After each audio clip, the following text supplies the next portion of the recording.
Good evening, everyone. Greg Harrington along with another interview program. And tonight's guest, a man that I've been waiting to talk to for quite a while, Jerry Garcia, lead guitarist of the Grateful Dead. Jerry, welcome to the Twin Cities. Thank you. And here to play a concert tonight at the St. Paul Civic Center? Yeah. Mm-hmm. On a current Midwest tour? That's right. Okay. Jerry, a little while ago, the band released what I thought was a very, very refreshing album. An all-acoustic double live album. Right. And it's quite refreshing, but did it cause you any problems when you were doing the album? You were playing 3 sets a night rather than the regular 2. Mm-hmm. Is it difficult for you as a musician to change from acoustic to the electric instrument in the same night? No, it wasn't. The way it worked out was, it wasn't at all. It was a nice way to start the show. It kind of changed the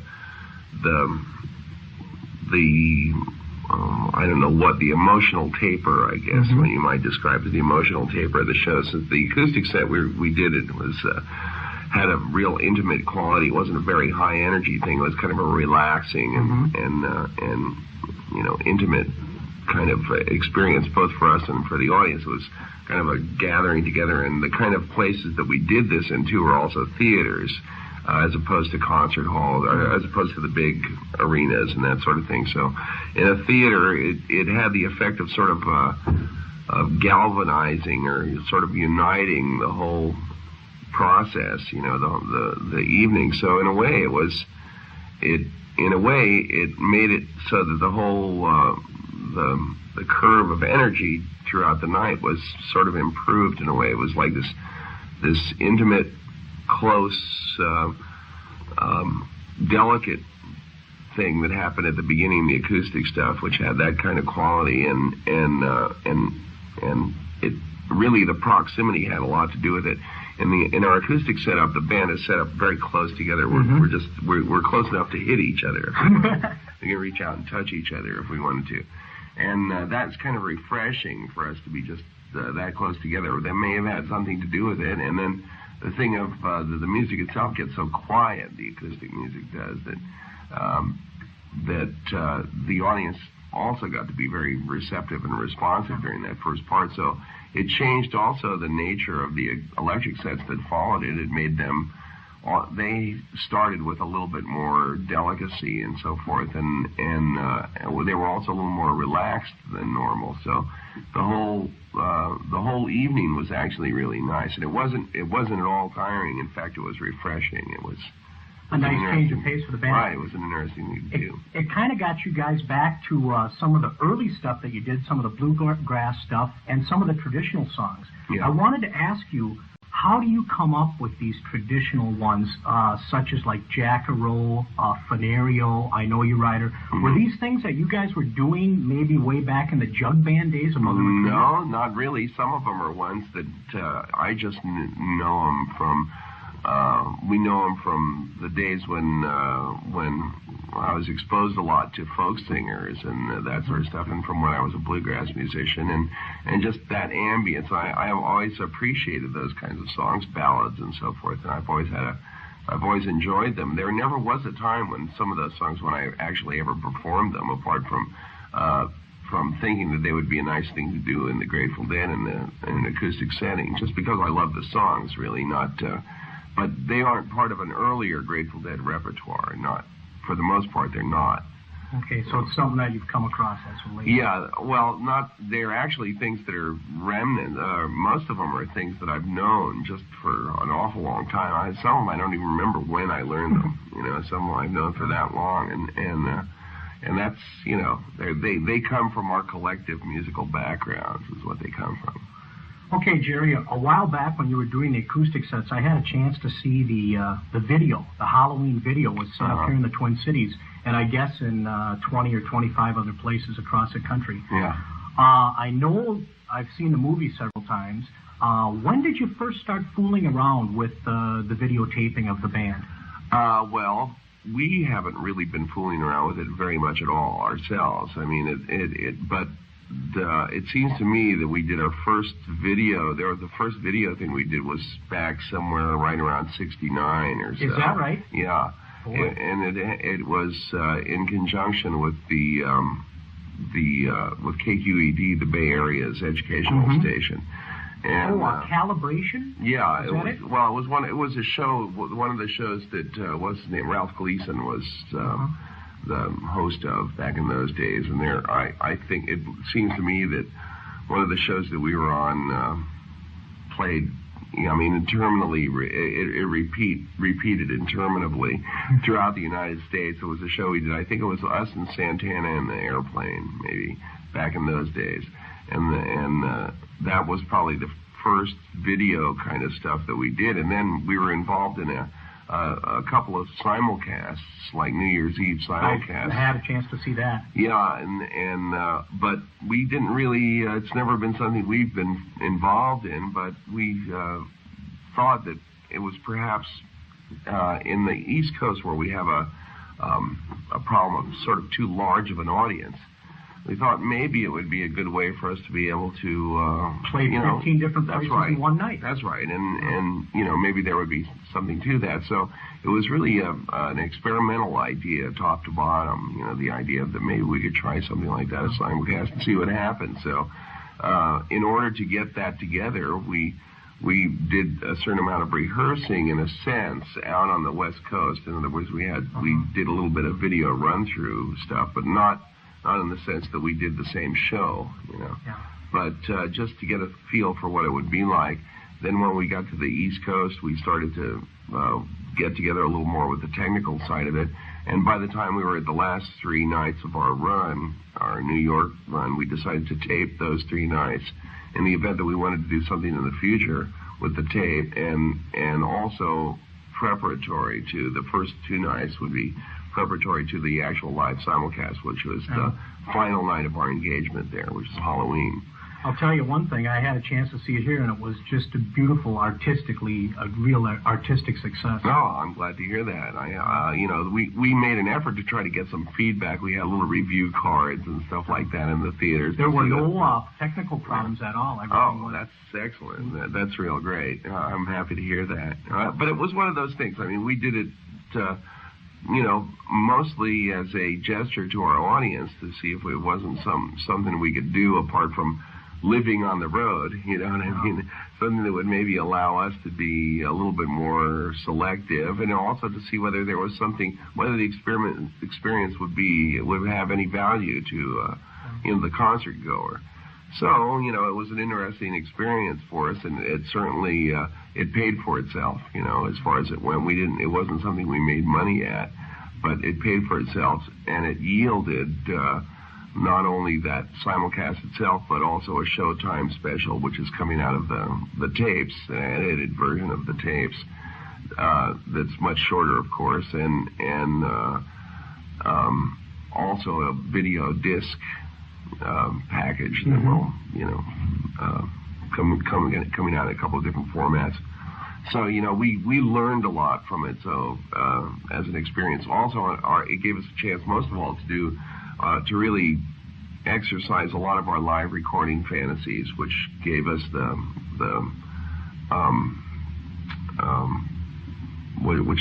record we just put out. Reckoning? The Reckoning album, and also the record that's about to come out, which is the Electric set from that same series of concerts. Many people are anxiously awaiting it. That's a very good record, and that's being mastered today, and wow. It'll be out within the next 3-4 weeks, I'd say. Did you have a hand in the production of that, Jerry? Yeah, I did. You and Healy and Betty. And Betty. Yeah, actually, Dan and Betty are the ones that did just virtually all the work on the Electric album in terms of the actual mixing. I only participated in that one on the selecting of the material, and also a certain I do rough mixes to give them some sense of what my point of view would be in terms of how the mix is representational, something to give them an example, so to speak. So like if I was doing it, this is the way I would want it to sound. So they have my point of view in there to refer to. But this is a project which Dan had been wanting to do for really a long time, so it was mostly that Dan and Betty did it, and they did a real fine job on it. I'm glad to hear it's coming out soon. Yeah. Jerry, 15 years together, seen them, played a lot of places. I don't know any other bands that would go to Alaska to play or Egypt or whatever. What changes have you seen in the crowds of the people that come to see you?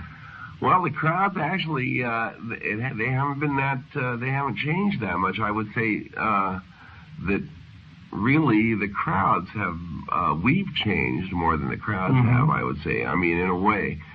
But that's not to say that 1980 and 81 is like definitely this time now, historically, and the 60s were the 60s. I mean, there are those kinds of differences, just the differences of the world at large. But in terms of the people, why they come to our shows and what the audience is about, what the music is about, what the whole event is about, I think that situation has stayed pretty much the same. I mean, people are coming basically for the same sort of experience, and that's kind of a nice thing. It's been an ongoing thing. We've seen our audience get younger. Is really sort of the experience which we've had, although what it really means is that we've gotten older. Our audience has maybe stayed the same, about the same age as when we started. Maybe it's gotten perhaps a few years younger. You write with Robert Hunter. Yeah, I do when he's around. What's the process that you guys go through? Does he give you some words and say, Jerry, could you write me a tune to this, or works vice versa? Both ways, and also all the in-betweens as well. There's all the range from I start with a pure melody, to he starts with lyrics. It works both those ways. We've learned about the craft of writing songs, you know what I mean, which is, there's a definite craft to it, and it took us a while to get the hang of it, and now we can work any way, and we do. We work all the various ways you can imagine that you might, including just sitting down, both of us together, and hammering things out. We work that way, and I mean, starting from scratch, both of us just sitting down and inventing something on the spot, to the thing of where he gives me sets of lyrics and I give him melodies. I usually give him, when I give him melodies, I usually make an effort to give him what I want the phrasing, how I want the phrasing to be, and I also make an effort to let him know things like where I want consonants and where I want vowels because of the rhythmic value and so forth. And there's certain things that you have to know about singing a song. You're required to breathe, so there's a certain amount in phrasing, there's a certain amount of stuff that you understand, that you have to learn to understand. When we first started, we weren't aware of any of these little niceties of songwriting, so it's actually, some of the early songs that we wrote are really not performable. I can imagine one that comes to mind that would be really difficult is the 11. Yeah, it's a tough song to do. It's a tough song to do, although we might pull that out again. See, now we've learned a little bit more about how to make things work a little bit more gracefully than we used to. It used to be that we would make them work even if whether they would work on their own or not. We would just force them into submission, so to speak.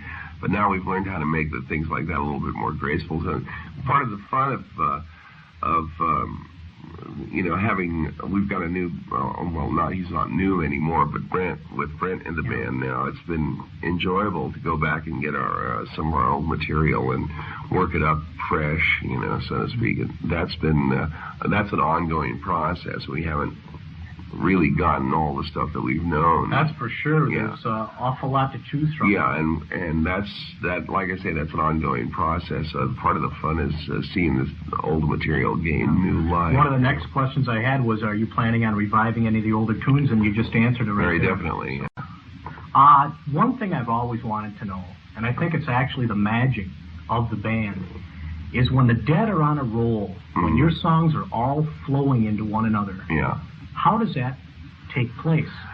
Does someone all of a sudden hit a couple chords, say you're changing from one song into another? Yeah. I know that some combinations follow, Scarlet Fire's Lost Sailor, Scene of Circumstance. Right. But other ones, are just separate nights. All of a sudden you might have a Shakedown Street go into a I Need a Miracle or something. Right. Well, it's really one of those things where we have that ability to communicate by musical cues, which is one of those spontaneous things that can happen. And a lot of times we just we communicate on stage. I'll just walk over to Wierd while we're playing and say, hey, let's go into something or another, and then he'll make an effort to communicate it to Phil and so on. And relay it back to the drummer. Sometimes we do it just like that. Sometimes we talk about it during the break. We set up a little structure. But every time we set something up, we always try to leave air in it. In other words, the possibility that somebody has a better idea, or changes their mind. I mean, really what it has to do is being open to each other, being sensitive to, and having the kind of trust in each other where if somebody has an idea, we'll make the assumption to begin with that it's going to be a good idea. You know what I mean? So any idea that comes up, if somebody says, hey, let's do this song here, and then suggest it instrumentally, for example, even if we've had a plan of some sort, we'll just dump the plan and go with what the idea is. The flow. Right, exactly. The spontaneous. I mean, we make our decisions in favor of the spontaneous. I noticed a lot of, in the last couple of years, when I first started to notice the experimentation with the slide, was back in '78 in a Providence concert with Bob strictly on slide. Right. Now I've seen you both on a couple songs, both on slide guitar. Yeah. Is it something that's just come across the last couple of years? Well, yeah. Wierd has been wanting to play slide more and more, so he's been mostly doing that. I haven't been doing it really. I only do just it on Little Red Rooster. There's two songs. Little Red Rooster and Row Jimmy Row are the only tunes that I really play slide on, and even those, partially, sometimes I take the slide off and play a normal solo, say, in one of them, or, it's nothing is hard and fast in the Grateful Dead. But Wierd has been playing more slide all the time. I've noticed Bob is getting quite good at being able to talk a song. Example, Good Lovin'. Right. And he's kind of getting almost as good as Pig was. Well, yeah. Well, he's working on it. He's getting better at it, I must say. Any thoughts of doing more and more getting maybe back to some bluesier stuff with him doing vocals? Yes, it looks like it, yeah. Because, like Little Red Rooster was a song that really Pigpen used to do, and it seemed like, Wierd is getting to the place where I think that we could do those things comfortably. For a long time, I don't think we would have been able to. But now he's really doing... We have some nice versions of Little Red Rooster. I'll say. I mean, Bob has done some really excellent singing along those lines. So I think stylistically, I think we could do it and feel comfortable, The addition of Brent to the band, what changes has that made? I noticed, when Keith was there, was mostly all acoustic piano. Brent plays, the only time he plays acoustic piano is during your acoustic sets. Otherwise, it's almost all electric organ. That's right. Like that, does it fit in with the band at this point quite a bit better? Yeah, it does. It's we like the Brent switches around. We use synthesizer, electric piano, organ, and so the thing of different color and, different kinds of sounds coming out. It's one of the things we've always wanted to have in the band. And Brent really fills the bill. Plus, he's got an excellent singing voice. He's really a good singer. And he also writes real good, too, but it's going to, it'll take a while for all that to come out, for him to feel comfortable on that level. But he's really a talented guy. Jerry, not many bands, if any, aside from the Dead, allow people in to tape record their concerts. And it's something that the Dead have always done. Yeah. And what are your feelings along this line? It brings a lot of joy to a lot of people. Well, my feelings are the music is for the people. Yeah. It's like, after it leaves our instruments, it's of no value to us. You know what I mean? It's like, what good is it? So it might as well be taped. My feeling is that. And if people enjoy taping it and enjoy having the tapes to listen to, that's real great. And I can sympathize with it because I used to do a lot of taping myself when I was a bluegrass band. I went out of my way to tape shows, and I know what that's like. And since what we do is live music, that's... I think the tapes really capture the magic of the band. Well, that's what everybody says. Yeah. That's why people tape, So I certainly can't... you can't fight with that, I don't understand why people would object, That's the way I feel about it. I wanted to ask you, you mentioned earlier in the interview when you were playing the acoustic sets you played in small theaters. Yeah. I imagine you far prefer those to a large place like you're playing tonight, like the Civic Center. No, not necessarily. They all have a different... each kind of room has a different kind of personality. And for me, I like the variety. Doing any one thing would, wouldn't expose all the different kinds of energy there is. Mm-hmm. So for me, I mean, all the way from in my own little band, I play clubs. With the Garcia band. Yeah, and I like having the range all the way from little clubs to huge arenas, because there's different scales of energy at which you address the music. And larger rooms bring out a kind of grandness and a largeness in the music that you wouldn't get in a smaller room, or that you wouldn't necessarily get in theaters and so forth. So there's definitely something to that. Well, I've always had a preference for playing in the same room. Like if it's possible for the Grateful Dead to play many nights in the same room, that's what I prefer. Like the Radio City. That way you get the sound down after the first night. That's right, and the music tends to improve. So the more nights we are in the same room, the better the music gets, and that is one of those things that so far the most we've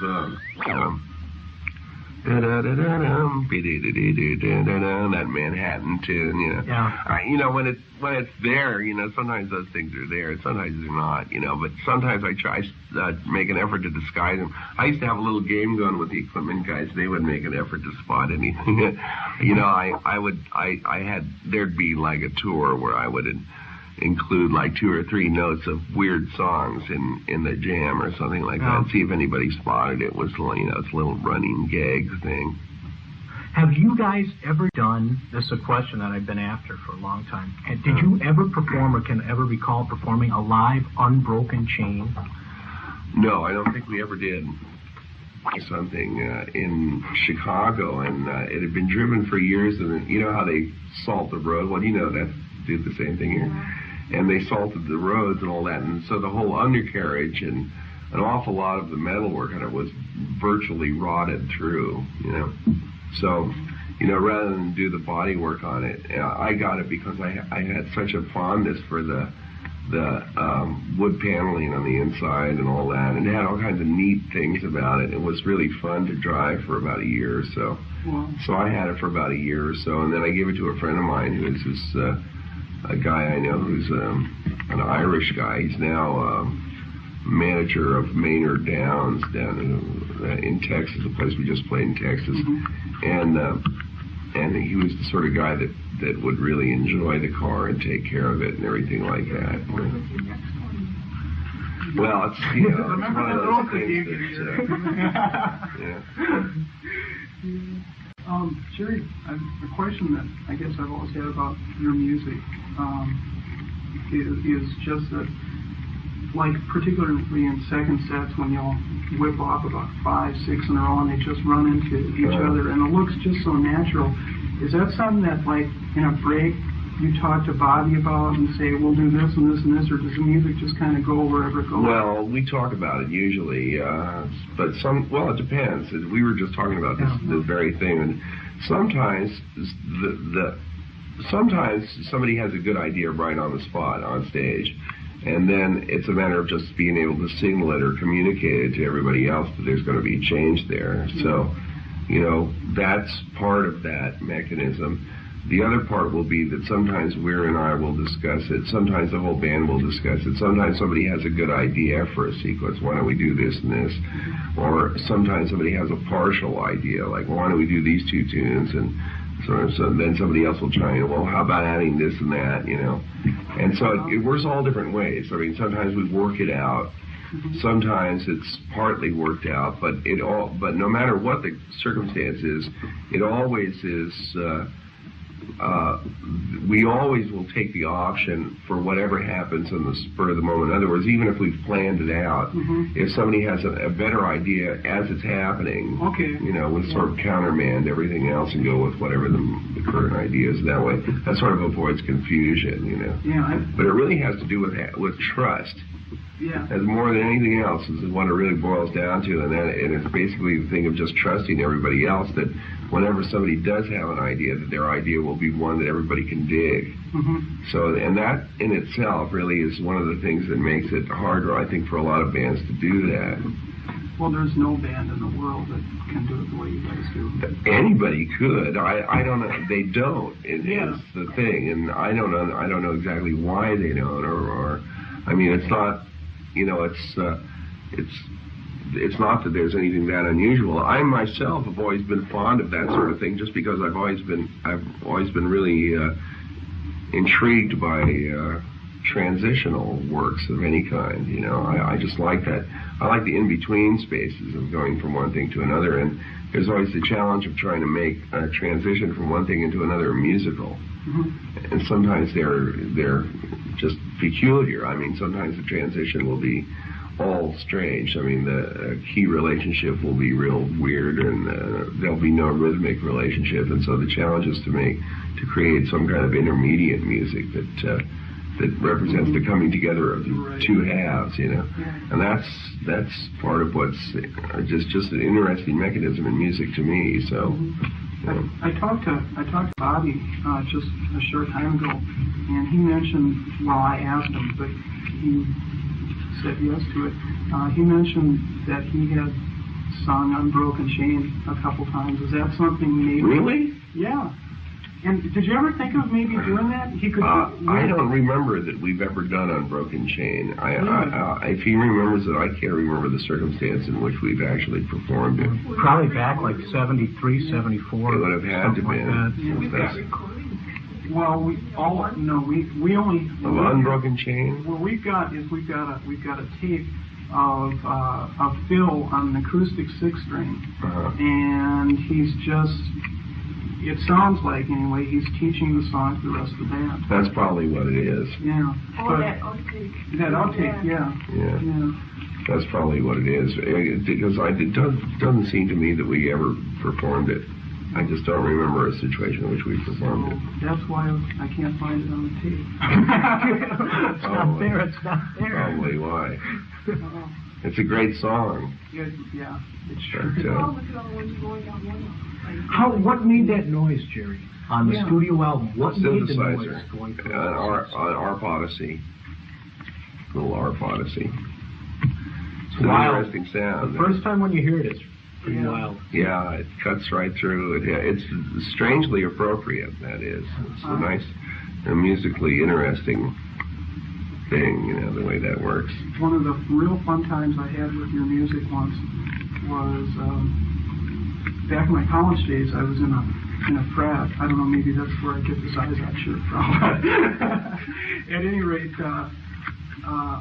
I had a friend in that was real straight, never got high, and he was a Scotch and water man. He came in once with his button-down shirt and tie, and just looked like $1 million, and he'd had a couple scotches, and I put in Unbroken Chain, and that synthesizer started to come in. The guy started to look around, you know. Really funny, you know. Right, where is it coming from? Yeah. Where's that noise? Right. Yeah, that's one of the nice things about that. Is that it's just such a strangely. It's not a sound that you would normally associate with music. Mm-hmm. It's nice the way it comes in and off the wall sort of way, and almost any halfway decent hi-fi will throw it all over the place as well, so that it's like non-directional in terms. It could be coming from anywhere. Yeah, it's nice. Recently, Jerry, I picked up a video cassette of the Radio City show, and obviously I watch it I work for an audiovisual distributor, and every time I'm a credit manager there, and every time they've got a spare player, I bring it home, and I watch like Birdsong, and that was, I don't know if you realize how powerful that was, especially acoustically. At that point, that was the first, that was the only set I ever saw, live, because it was here at St. Paul. That was the only acoustic set or the first acoustic set I heard live. I've subsequently gotten a lot of tapes of different stuff. But it was just so powerful, and just to think that can be done acoustically too is kind of mind-boggling. Yeah. Well, it's really like it's the music. It isn't the amplification. Hello? Yeah, this is he. Yeah. for that level of performance comes from hearing guys play fiddles and I mean, have you ever seen any of the East Indian players, Ravi Shankar, or any of those players perform? I haven't. Well, their music goes to those levels, and it's very quiet. You know, I mean, the instruments are very quiet. They're like in a whisper, you know, and but the power is there. And I mean, I first had the experience of having a player just exceed what you would normally expect. You know, this bluegrass fiddle player named Scotty Stoneman, who was really a tragic case. He's dead now. He was a hopeless alcoholic when I heard him play, and was just about totally burned out, in fact. But he just played amazing. He'd take these like medium tempo fiddle tunes, just plain fiddle tunes, and stretch them out to about 15 minutes of just completely free improvisation that wasn't bound in any way by the structure of the normal structure of the things. It was just completely flowing over the top, like John Coltrane or anybody who plays, you know, in a kind of stream of consciousness style of playing. And it was just totally emotional, you know. It had amazing emotional content, but with tremendous technical control at the same time. You know, this beautiful combination of those two things. And for me, that's always been a model of, you know, of just how powerful music could be, and it didn't have anything to do with loudness, you know. I mean, purely, it certainly wasn't loudness as an absolute, I mean, although loudness is a way that things like that can be achieved. But it's always struck me that using volume in that sense is like a cheap trick, you know. It's right. It's too obvious. Right. And that's true of a lot of the things that we did, that the Grateful Dead discovered as we performed, were things that, well, if you do this, you'll definitely get this kind of response. If you do that, you know. And those things, like the minute you find the formula for something like that, then you discard the idea, because it's no longer happening for the first time every time. You know, when you repeat a formula idea like that, it's like that's one of the things that's one of the reasons why performers get stale, or, you know what I mean? That's right. It starts to become mechanistic. Yeah. You know, and that at that point, it's hard to trust it anymore. You know, so like for us, music it's like one of those things should be new each time, really, ideally. And so, how do you keep that spirit going? Well, you have to work for it. You can't. It's not something that comes automatically, because really the easiest thing to do is to take the formulas for success and repeat those. I mean, that's the easiest thing to do. But it's just the way you do it is you just decide that that's what you're going to do, I guess. I mean, I don't know any other way to do it. What are your plans after this tour? We're doing some more tour. Well, next the Electric set comes out of those concerts. That's our next album that comes out. And then we'll be touring more, you know. And there's been a rumor going around that you're going to take like a year off. Bullshit. Yeah, right. That's great. No, there's no such year coming up. Good. No. That's so nice to hear. No, it's not, there's too much stuff we want to do. Yeah. And we're you know, we're hitting our stride in a way. You know, we're starting to get to a place that's like point of departure that it'd be a shame to knock off now. You know, I mean, we're just starting to get someplace on a certain level. I think Brent has really done some real nice things for you. Oh yeah, that's it.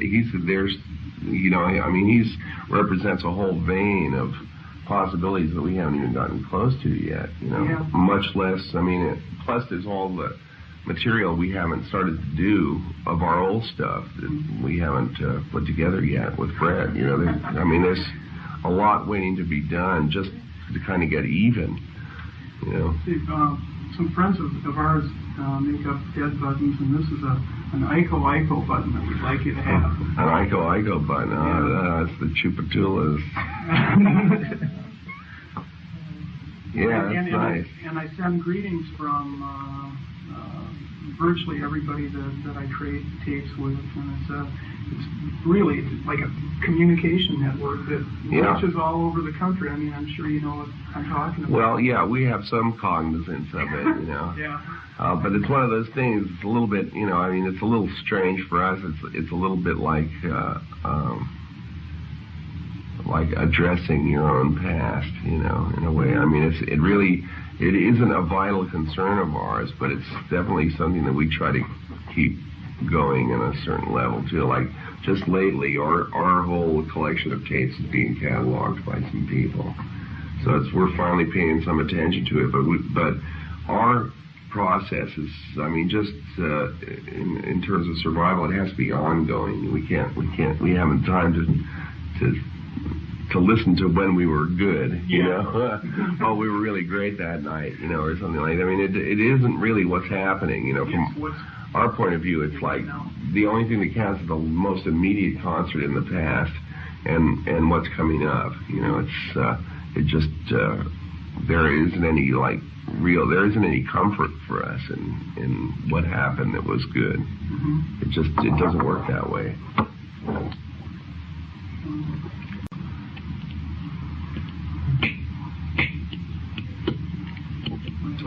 Jerry, could you possibly sign it? Sure.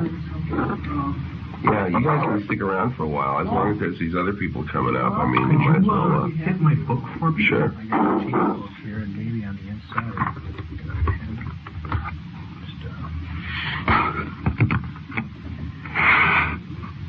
That's one of the really early ones.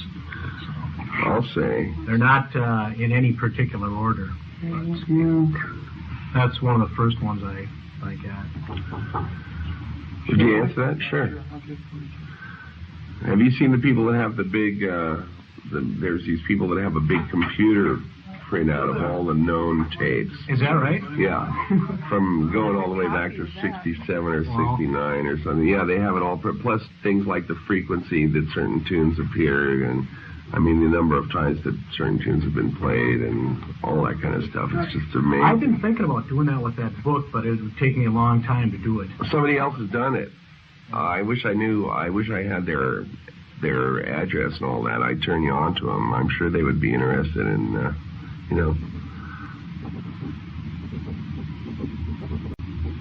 Who are you people?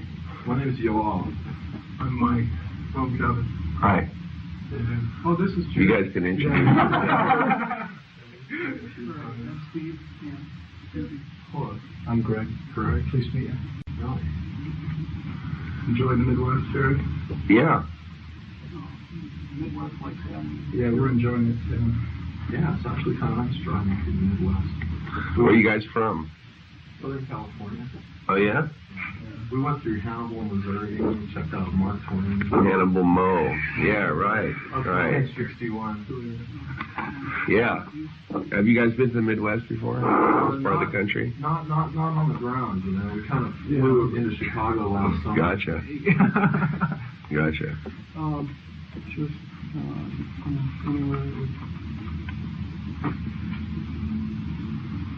Yeah, it's a nice part of America. There's some nice people and real friendly. Yeah. Good fireworks too. They don't let us know it was in California. Yeah, and there's also some amazing pot here, man.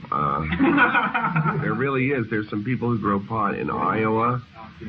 I don't know what the seeds come from, but in terms of the incredible potency of it, I mean, it's amazingly fucking potent, yeah. Especially the stuff from, Iowa, these places where they grow corn and stuff like that, anything grows good there. Yeah, and it really is. It's really good. Get one more for my main tape benefactor. Sure. What's his name? John Farrar. Yeah, he's coming in. I know him as well. He's coming in, for the show. Oh, he's coming down for the shows? Yeah. Great. And I think there's a real good chance that he's going to be taking the backseat of my car and going up to East Troy. Oh, super. Yeah. Jerry, remember that last year in East Troy, those guys hang glided into the show? Oh, yeah. Was that where that was? East Troy. Yeah, Parachuting. There were parachutists there too. Yeah, I remember all that stuff. Gas. God. No, that isn't Candyman. Where's this from? Northern Cal. Like, Jesus Christ. I was bringing out my birthday as the first Denver show, so I was like bringing some buzz to smoke when I got there. And I figured I was breaking Wow. out. That was his birthday at Denver. Well, yeah. That's the key. The first show was 13. Yeah, we opted not to play in Red Rocks because people are always falling off their fucking... Yeah. Yeah. I asked you about that. You said you didn't want to be responsible for bringing that kind of energy to shows. Really, it's just such a fucking drag to hear that somebody's died, you know. But we were there last one. Even though that's a beautiful place, you know, if people would only be cool enough to stay off the fucking rocks. It's hard to get tickets sometimes. You know? I know, but I mean, you know, it's too bad that you have to rule out a place that has such great natural beauty and it's such a nice sounding. I mean, you know, that place was really fun to play at. Nice echoes off the wall. Yeah. You were listening to the echoes in the field, huh? Oh yeah. What did that sound like from the stage? Weird. Yeah, it sounded strange from the back. Way in the back. It had a real like a woodland one. Yeah. That place in Kansas. Yeah, there's another place too. There's another place. Teal is funny. It has another whole theater on the other side of the stage. Yeah. And there's another place, someplace that we play too that has exactly that same layout. I can't remember where the hell it is. I think it might be in upstate New York.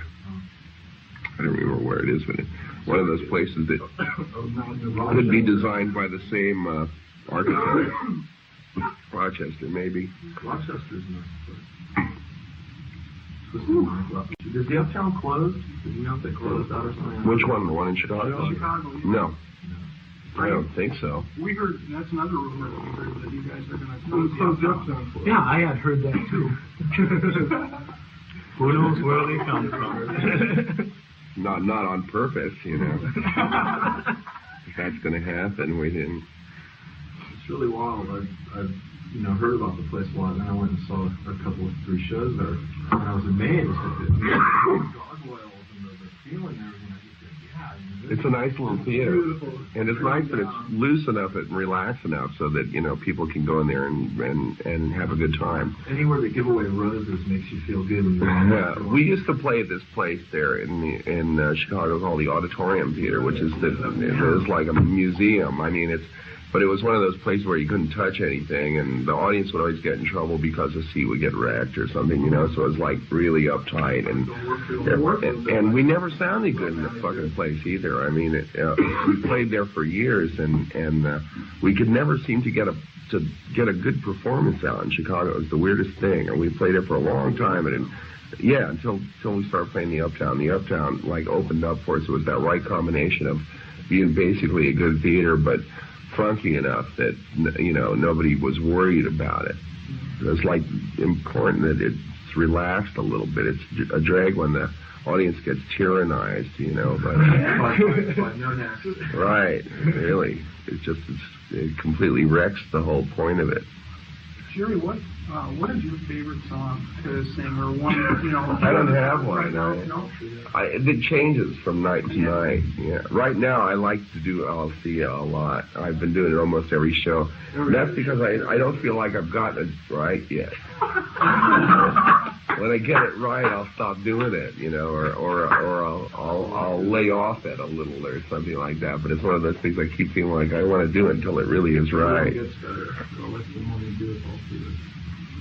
Yeah. What do you think of the zoo? Oh, that was weird, wasn't it? When we found out it was a zoo that we were playing, it was, first of all, we had this fantasy of going around and miking a bunch of animal cages and being able to blend them in, you know. Yeah, the sounds would be incredible, you know. But then I was afraid that we might be spook the animals from the volume, too. I was a little worried about that. And for all I know, that might have happened. That was one of the best sounding shows, I think. The sound of it was really crisp. Yeah, it was the nice, it was the right configuration for an outdoor thing. It was right in front of and the it didn't have too weird of a covering. Sometimes those stage coverings really wreck the tone of stuff. You know, like the stage covering in Texas was not a good stage covering. It wrecked the sound. It did something weird to the tone of the instruments, and it really, you know, it wasn't right. Yeah. No, I didn't. I heard about that, though. Listen, Micky spotted that guy or something. One of the drummers spotted him. Yeah, the guy with the snake. I heard about that. A lot of times I miss that kind of stuff.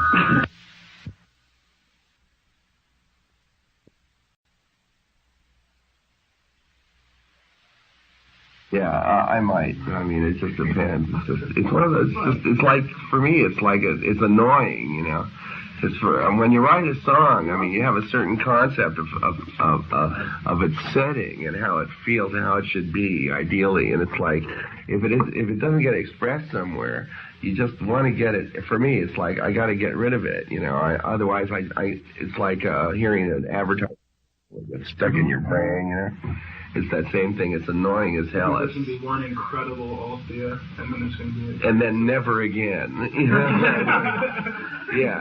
Then less and less, for sure. It's one of those things. Because it isn't, I mean, fundamentally, it isn't that strong of a song, but it has a place. There's a certain kind of performance space I want it to be in. And so far, every time we've done it, there's something about it that throws me slightly. I haven't quite gotten a bite on it yet. But sometimes that happens for years, you know.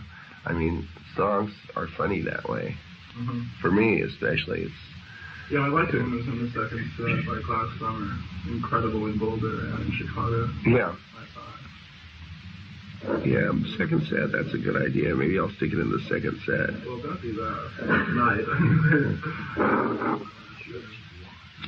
Yeah, that's true. Well, now you're taking suggestions. I'm going to birth the greatest story. I know, I'm sorry. Yeah.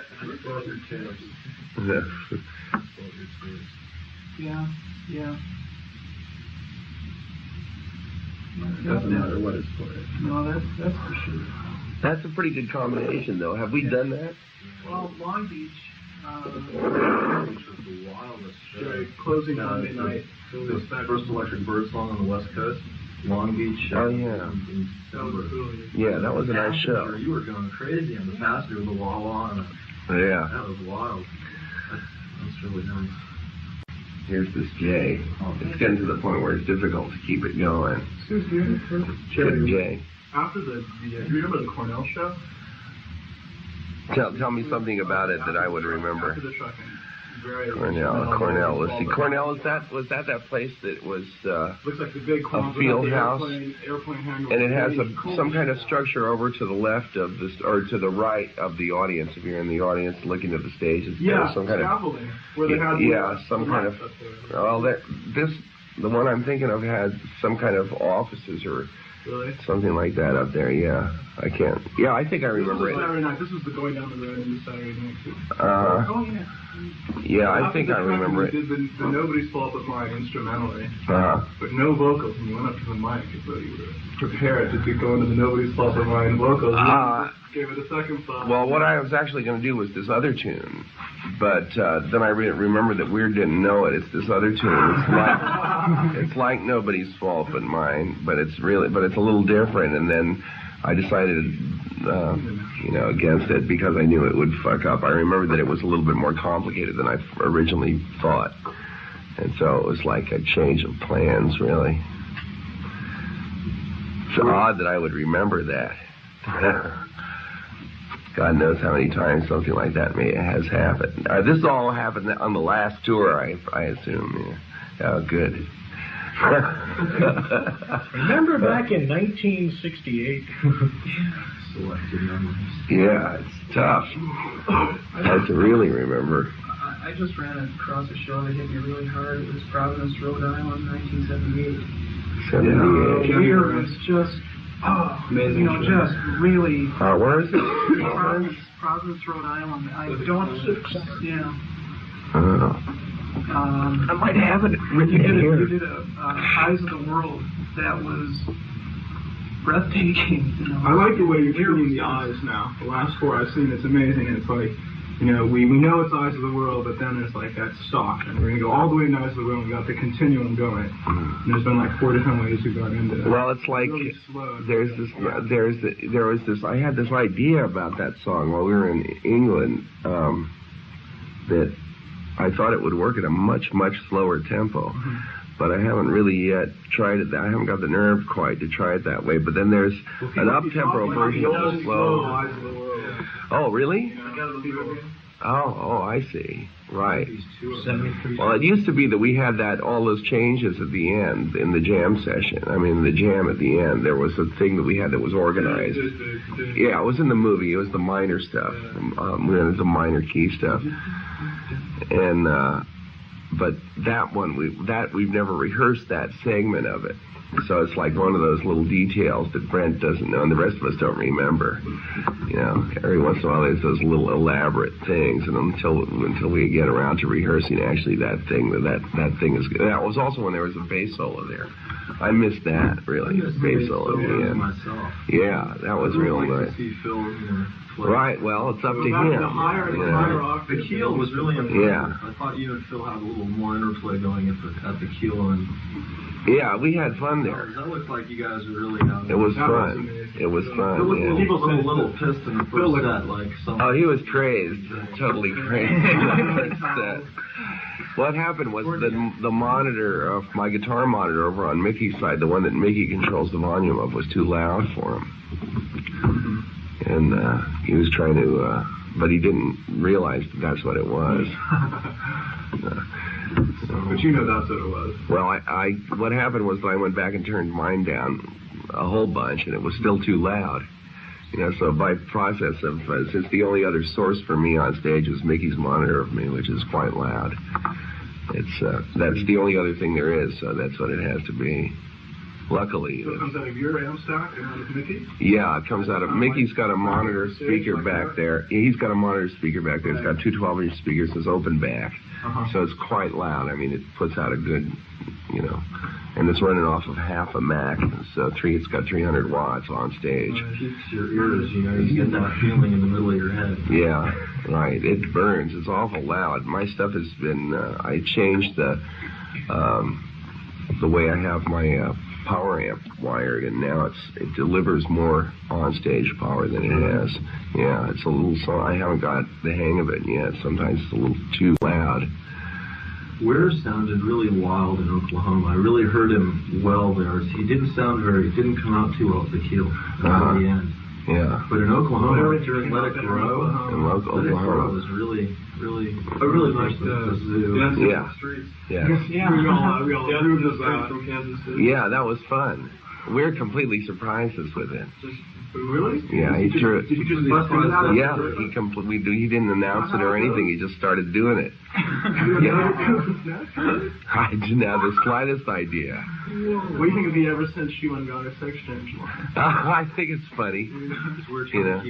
I'm already tired of it, but he likes it. He gets off on that shit. Wierd has a peculiar sense of humor. Yeah. He's good though. He keeps it going. Yeah, he sure is. Yeah. Oh yeah, it's okay. It's okay. He's funny as hell too. He's a crack. We love watching your expression when Bobby is up there. His great personality. Flying everywhere. The Road Jimmy's the Road Jimmy. Yeah, right. Right. He works out his little routine. This is like before the Monday night New Haven show, after the Saturday night now, so that was incredible. I love the breakdown. It's just amazing. When you come in with it going down to something, and Balkans at the sing his verse, and he realizes it's not happening. He goes like this. Yeah. You gotta think you're more intelligent. You say, we're gonna take that one over. Yeah, I keep starting at the wrong part of the tune, and so it's like when it's wrong, it's really wrong. I mean, there's no recovery from it. It's like starting it off in the wrong key with the wrong part and everything. Yeah, it was. I completely forgot about the first part of the tune. Yeah. You guys still working on new material at all? Oh yeah, sure. Oh yeah, material. It's just that it takes about a year for us to have new material about. You know, so it's about sometime. How about the second part of Reckoning? That's coming out soon? Yeah, that'll be out. That's just being mastered today. Really? Did you guys have a cut today. in the middle of morning do it on the last night of the Warfield on your tapes? Did you have a cut? I'm sure they have the whole thing. I don't know. I don't know whether we do or not. I haven't listened to them. I rarely listen to them. Yeah, I sometimes it varies, you know, from year to year, sort of. Sometimes I listen to them a lot to find out what it is we're doing, you know, and what directions we're going. And then other times I don't listen to them for long period. I hate to be influenced by them, you know what I mean? History. Yeah, but at the same time, there's a certain amount of curiosity to just find out what's happening. And I mean, I like to listen to them to find out whether things are in tune, you know, and you know how it's working outside of, you know. I mean, it's a different point of view. You have to listen to them sometimes just to get some sense of if things are going badly. I like to listen to them. Going extremely well. Yeah, we've been having a pretty good time. I thought the East Coast was everything. Man. Well, hopefully they keep, you know, they keep improving. That's the way it is with us. I mean, summer tour. Yeah, it's okay. It's do you know about like? Do you make the decisions on where like the tour goes? Not really. Actually, reality dictates it more than even the management does. Yeah, see, because there's certain realities about how far the trucks can get overnight, you know, things like that. To LA yeah, this was a cruise. Yeah, this is a stiff one. Yeah, we enjoyed back roads. Yeah, this is one. It's kind of pushing it. This one is. But it really has to do with those kind of limitations. From Texas or yeah, right. That's right. Right. Yeah.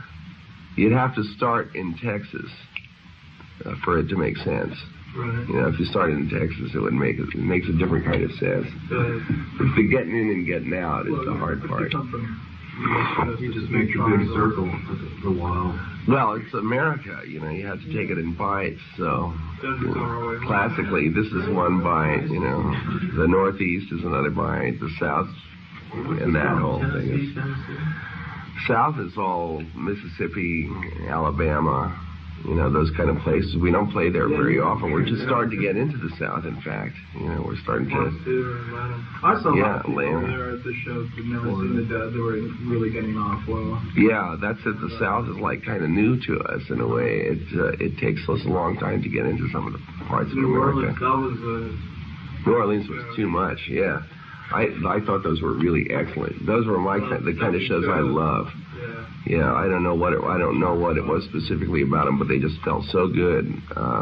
The band was real hot after the Warfield run, you know, and just rested up enough. It was just the right amount of days off in between Warfield and New Orleans. Just you hadn't been there in 10 years, right? And it's a great place to be. Bourbon Street. Yeah, what a fun town. Yeah, that was nice. Are you guys going to go down California tour soon? Yeah, next this summer. Yeah, I think. Tell me it's going to be after the 11th of August. I am sure it will be. Good. I'm going to Jamaica for the Sunsplash. Oh, too much. Go there. The meteor shower? Well, I don't know if I have a meteor shower. If one coincides, but you know those are happening too. Oh, they happen every August. We went to the Mojave and really got wild last summer. Yeah. Heard a wild in the Mojave.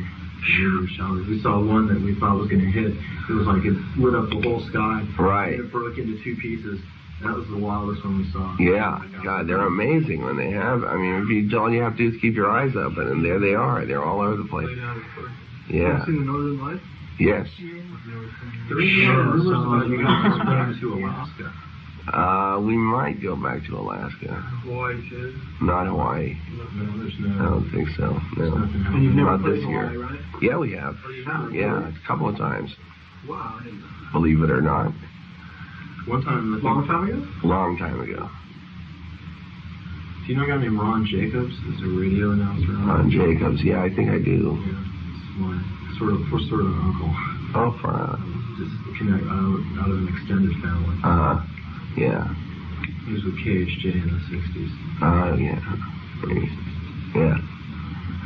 I've always wanted to see you guys in Hawaii, like see the world of the Grateful Dead. Hawaii is a great place. It's really a special place. You tell them the best excuse to travel. It's pretty nice. Yeah, it is a good excuse. It's a great. I wouldn't travel if it weren't for the Grateful Dead. I really wouldn't. You know you're going to go to Minneapolis or St. Paul, right? You're going to go to a show and there's going to be all kinds of things. It's just like matter of fact that you go like and you have a great time and you hear music. And yeah, it's like a guaranteed okay time. Yeah. Better than well, okay, it's a bad bottom line. You know, that's like the worst case. The worst it's going to get is it's going to be okay. Even mingle with 3 nights is better than that.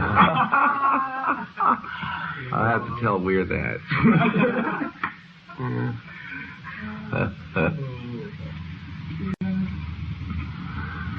Yeah, somebody wrote Wierd a long letter about, what was it, New Year's Eve or something like that. Some guy was convinced that Wierd was just a terrible villain who was like somehow making a serious effort to subvert the Grateful Dead on New Year's Eve in Oakland. I think on one of my tapes it was funny. I have a comment. I think Wierd says, "I wish every day could be like this." And he'll say something like, "Yeah, Grateful Dead," or it's really great. It's like really low on the tape. I turn mine up really loud. Really trying to listen real. Oh, too much. Too much. That's nice when it happens. I thought the Cassidy that night was even better than the album.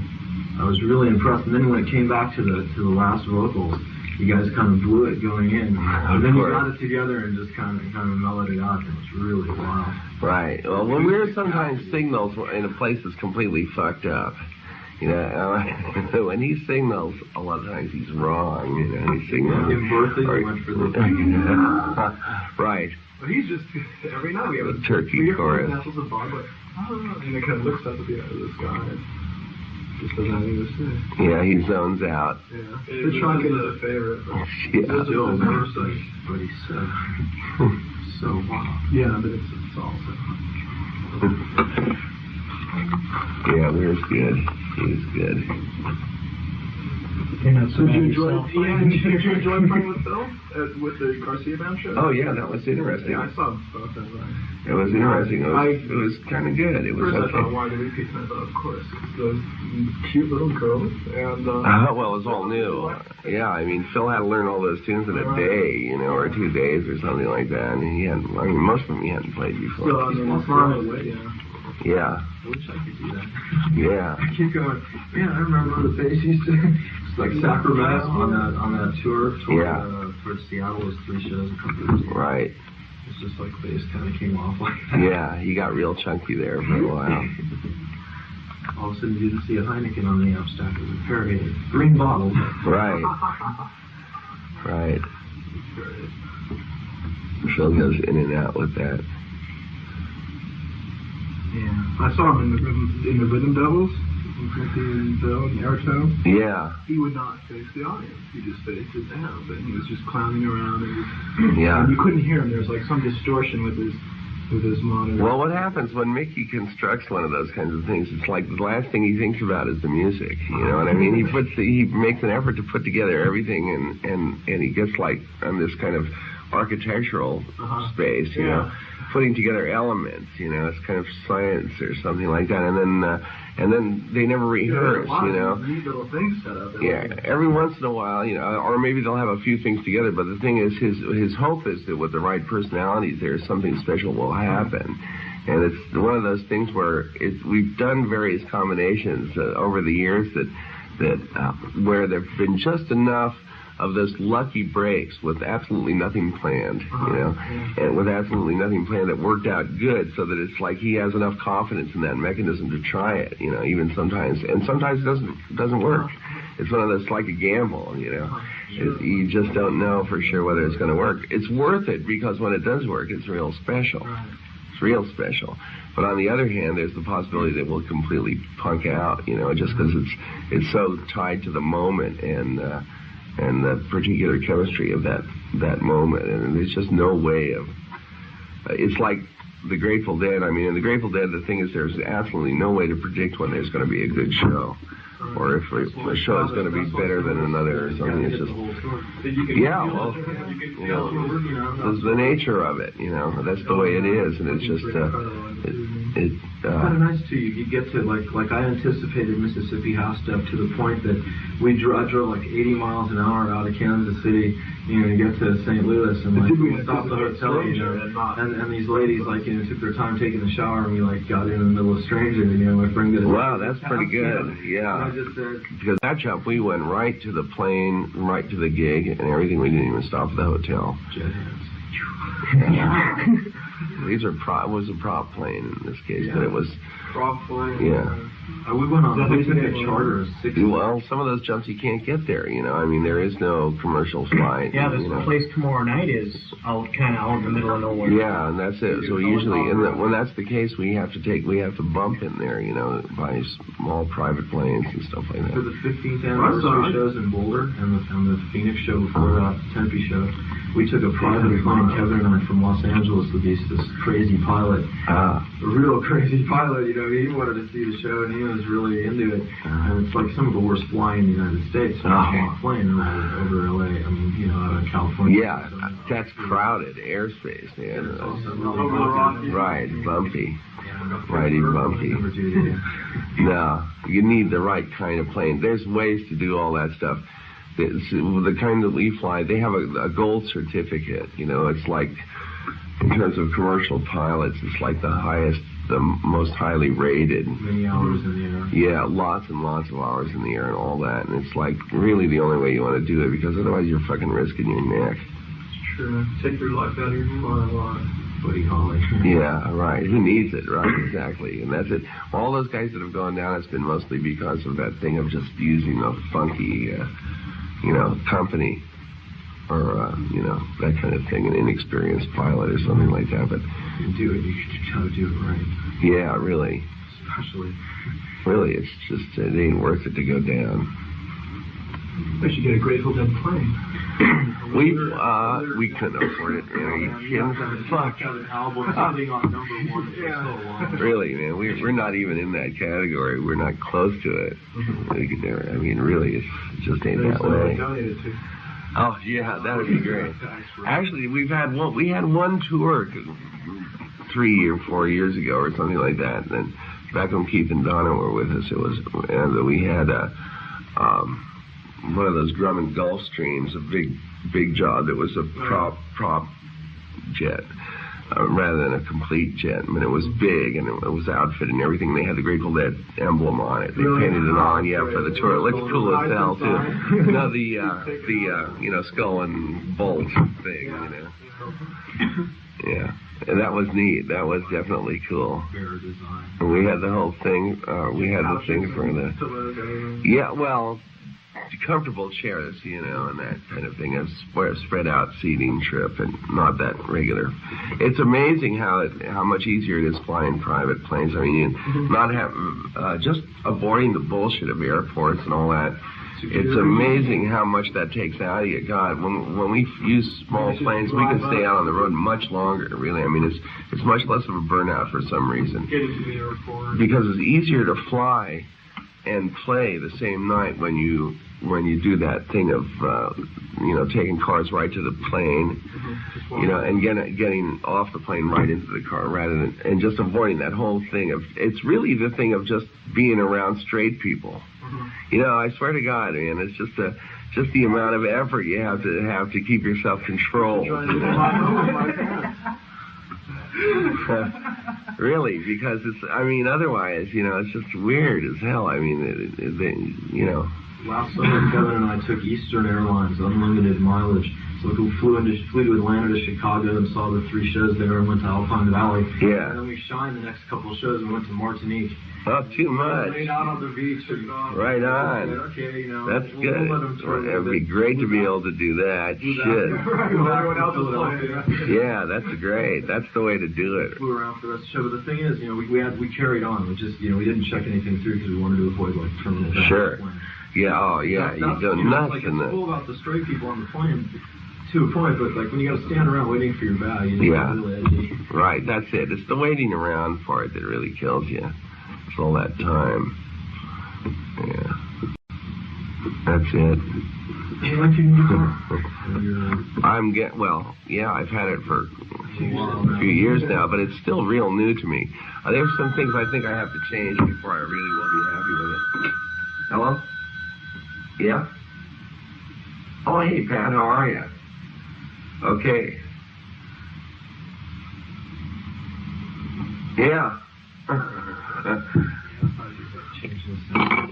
I think so. Would you like to get in to the scene? I mean, the backstage and all that? Oh, that's okay. Yeah. The first two shows. Okay. I think it's after his birthday. I'll do it. Yeah. Yeah. Yeah, the 79. Well, a little bit. I mean, I'll tell somebody about it. Let me put it that way. I won't be standing at the door. Oh, okay. Oh, thank you. Trying, certainly. The band's been fun. It's been good. Yeah. Yeah, this is. I'm looking forward. This gig is going to be okay. Have you folks seen any other shows? Or just you're going to see the nights? No, we've been out for a while. That's why I'm pretty confident it'll be okay. Yeah. Casey. Yeah. Were you there? Excellent. You were there? I heard one. Yeah. Oh, great. I haven't heard Dance in the Streets. Yeah, okay. It's like in my third Grateful Dead concert. I hope so. I mean, you know as much as I do. Dance in the Streets, and they did it really wild. Somewhere around there. And then Kansas City is the first okay, time. Pat. Bye-bye. 78 to 81. It's like many shows later you hear it again. Let's see. Would you, let's see, do you have yes, I do.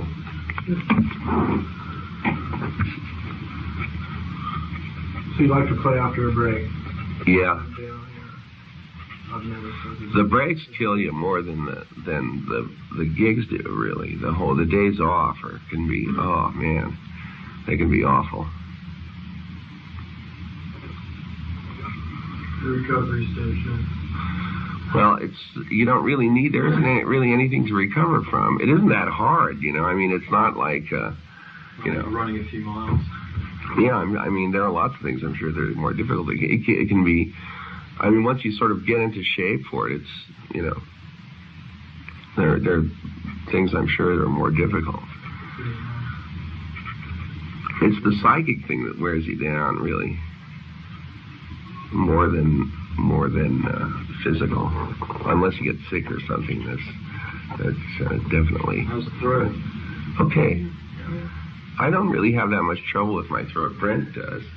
I have trouble once in a while with it. When I have trouble, I have real bad trouble. But by and large, I really don't have much trouble with it. Wierd has more trouble than I do, for sure. And Brent really does. Sounds pretty funky. Yeah. A little raspy. He wears it down, man. He really does. Screams. Yeah, he does. He does. He really tortures his keel. Yeah. You were just. That was amazing, Sugar Mary. That was one of the good chops. I like with Warren Zevon at Tempe, I saw Jerry Garcia and someone walking with the Queen, and his licks were perfect. Yeah. Warren Zevon's a good guy. How long have you been doing Werewolves? No, not Werewolves. The one that you just started to do, I think, was tour. You opened up the second set. Oh, Women Are Smarter? Yeah. We're just this tour. Sounds like Houston. Women Are Smarter. Yeah. That's it. It's an old Calypso tune. Really? Yeah. Where's that come from? Changed. Iko is a New Orleans Mardi Gras tune. Right. And we saw that in the street down after the show on Bourbon Street. Yeah. I mean, it's one of those things. It's like I don't know what's a parallel to it. It's like neighborhood music. Yeah, Dr. John, right? Like a folk song, really. Yeah, Iko. That's a fun one. Dixie Cups, but the original version of the original rock and roll version of Iko, the Dixie Cups. Really? Yeah. I thought Warren Zevon had it on his first album too. Did he? I thought really. George told me that. I thought Women Are Smarter was just some bizarre translation of Iko, like The Secret of Iko Unrevealed. Oh, that's an interesting theory. For all I know, it could be. Who knows? Yeah. Iko is all this. It's all this sort of codified Bayou talk. Yeah, it's like Creole and all that stuff. Yeah, and it's full of little stuff that you can't know about unless you know something about that whole world. Jaco means Chester. Yeah. I thought the Jaco was Dr. John. Yeah, right. They have a rundown on all that stuff. Like Margot. Yeah. God knows what it is. Oh shit. Wow, really? It's really hard to imagine that shit going on in London. Yeah. It really is. Especially, you guys went there that long ago. Right. My friend's father is like a very rich Jewish gentleman in Los Angeles, and he saw you folks in London. Really? He was in town, and his son is like, he took me to my first show. Far out. Well, not really my first show, like in my teens. My mother took me to shows in the park when I was a little boy. Uh-huh. Free music in the park, take the kids. Yeah, too much. So his father was in London and caught a show at the Rainbow. Too much. He said, "Yeah, this is what you guys are doing." Well, I was just seeing them in London, and all his friends, me and my friends are just going, Mr. Phil, yeah, you did it.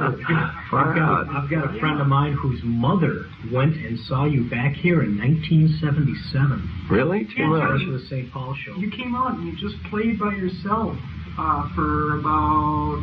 first time solo. Just kind of stepped out. Minute and a half, maybe, and then you went into work for a little. It was right after Uncle John's band. Oh. Just kind of stepped out center stage. It's the first time I'd ever seen you do anything like that, just by yourself. I don't know what came over me.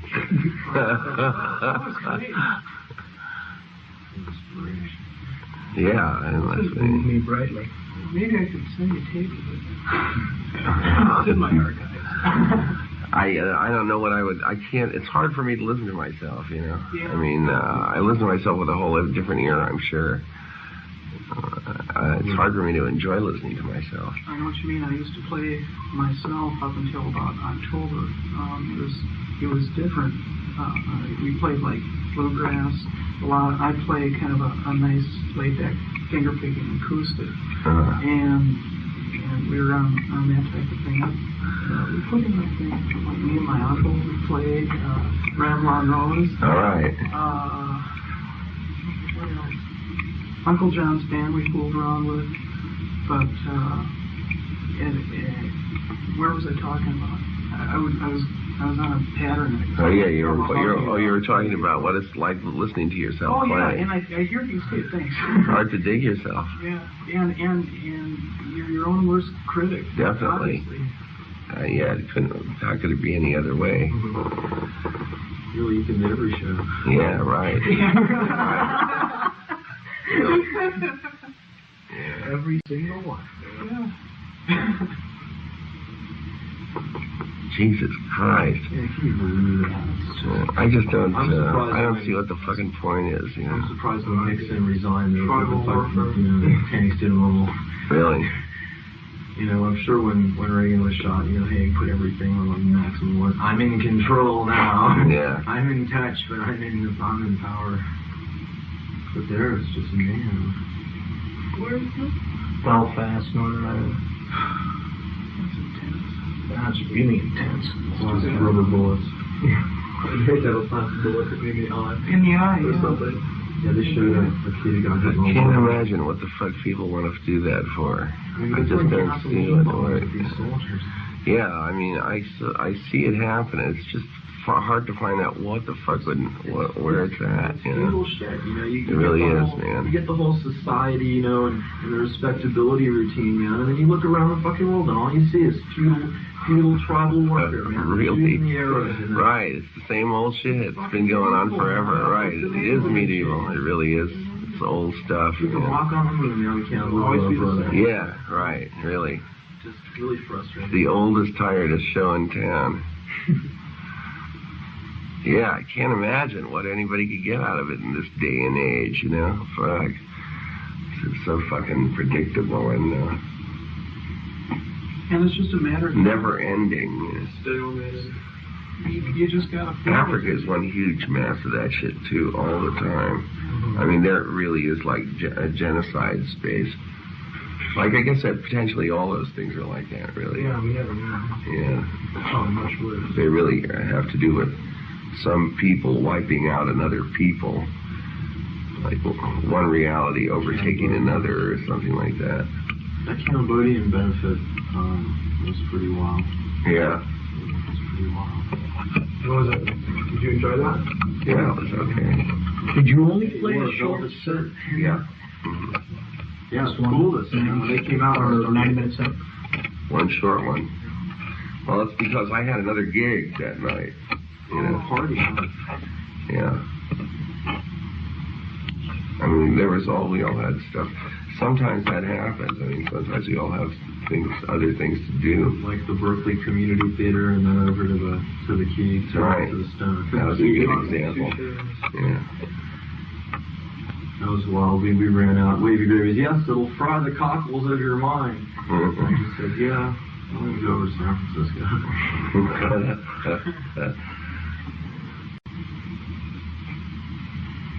Show's at 7:30 tonight. Well, that's what they say. Yeah. Some of them start on time, though. Really. Sometimes you have to, just because they got to close on time. Yeah. And that's a little far out, but what's the chance of, I know that it's like really, it's like halfway through the year, but a New Year's show going till dawn? It just depends on how late we start. That's really what it has to do, and who else is on the bill and all the rest of it. If there's more people playing and we start at midnight, then usually it does sort of go to dawn. Like Winterland, it was amazing. I walked in at like 5:30, New Year's, and, it was like sun was going down, and walking, and saw the movies, and, the New Riders and the Blues Brothers, and you guys came on.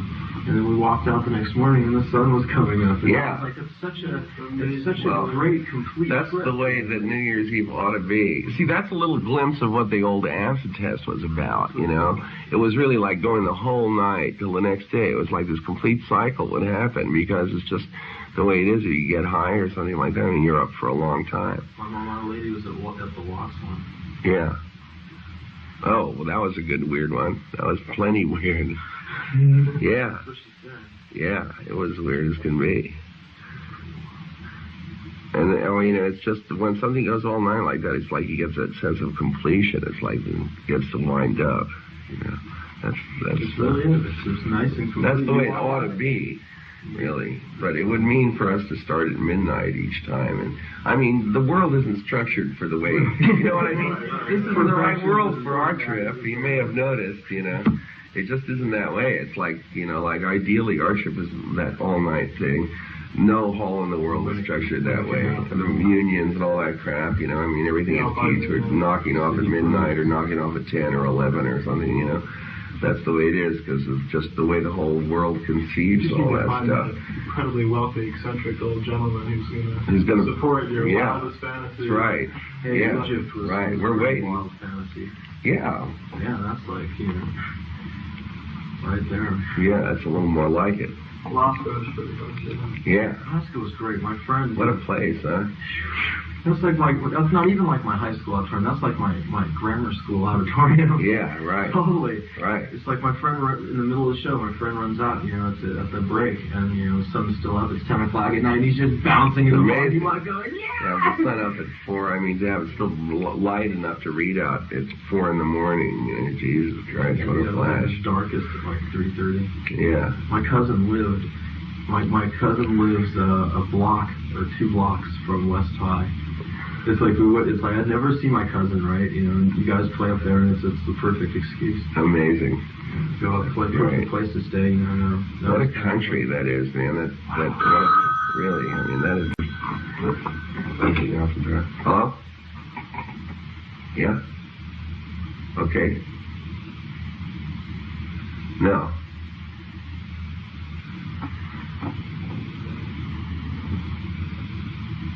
Oh, really? Oh.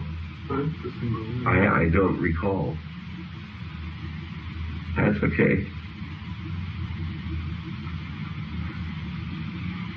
You don't have to be embarrassed. I'm sure that's probably what everybody gets. Yeah.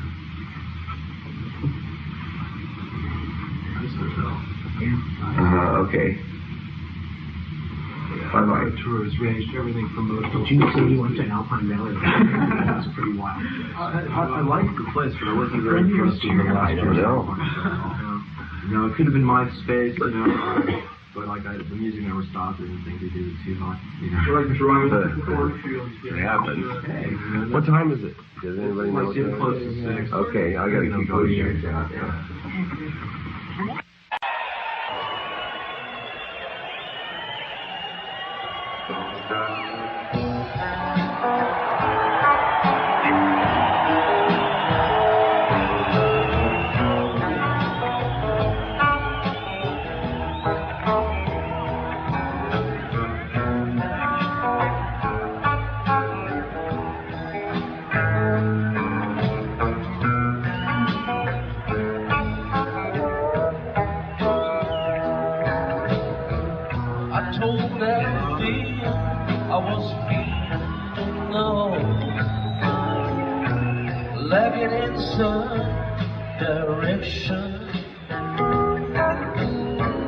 Althea told me of home to me that night, like mine,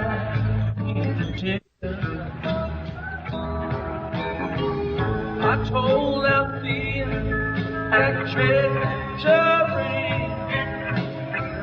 was tearing limb from limb. Althea told me, now, come down, boy, say goodbye, easy, Jim.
on the road to the sun.